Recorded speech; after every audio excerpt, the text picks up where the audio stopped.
جب آپ اللہ کا ذکر کر رہے ہوتے ہیں نا، تو جس طرح آپ کے وجود کی غذا ہے روٹی، کھانا، پانی، ہوا،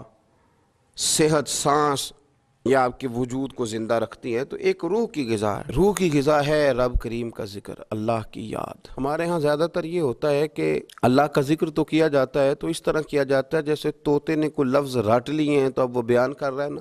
ہمارے صوفیاء نے، بزرگوں نے لکھا ہے کہ وہ جو کہا گیا کہ الا بذکر اللہ تطمئن القلوب، یاد رکھو اللہ کے ذکر میں دلوں کا چین ہے، تو بعض لوگ کہتے ہیں میں تو بڑی تسبیح پڑھتا ہوں پھر بھی بے سکون رہتا ہوں۔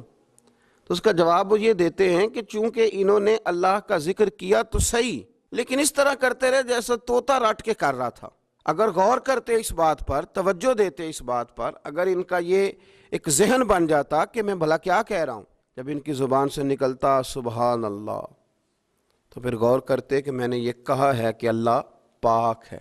اللہ پاک۔ اب یہ چیز جب ان کے ذہن کے اندر، ان کے دماغ سے، ان کی روح سے ٹکرائے گی، تو جب انہوں نے کہا کہ میرا رب پاک ہے، سبحان اللہ عما یشرکون، تو پاک ہے ان چیزوں سے جن سے لوگ اس کے ساتھ شرک کرتے ہیں، تو اب جب کہا کہ وہ پاک ہے اور اس نے جو چیز بنائی ہے وہ حسین و جمیل ہی بنائی ہے، ہر عیب سے پاک ہے، وہ اس نے ہر چیز بہترین نقش و نگار کے ساتھ بنائی ہے، تو بتائیے کہ جب یہ سبحان اللہ کا معنی اور اس کا مفہوم سمجھ کر اللہ کا یہ ذکر کیا گیا، اب اس طرح نہیں ہو گیا کہ جیسے پورے وجود کے اندر خوشبو بکھر گئی ہو،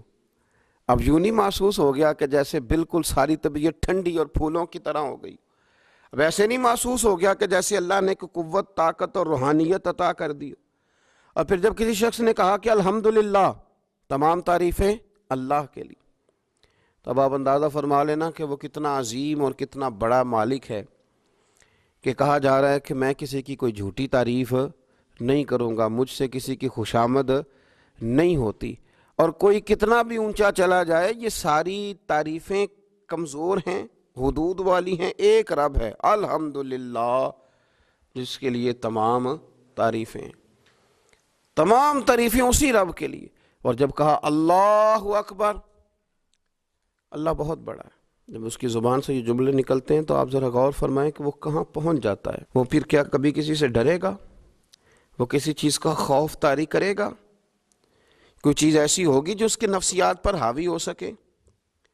سب سے بڑا تو اللہ ہے، تو وہ کبھی بھی کسی بڑے آدمی کے رعب کا شکار نہیں ہوگا، وہ کبھی کسی کی دولت، کسی کا اقتدار،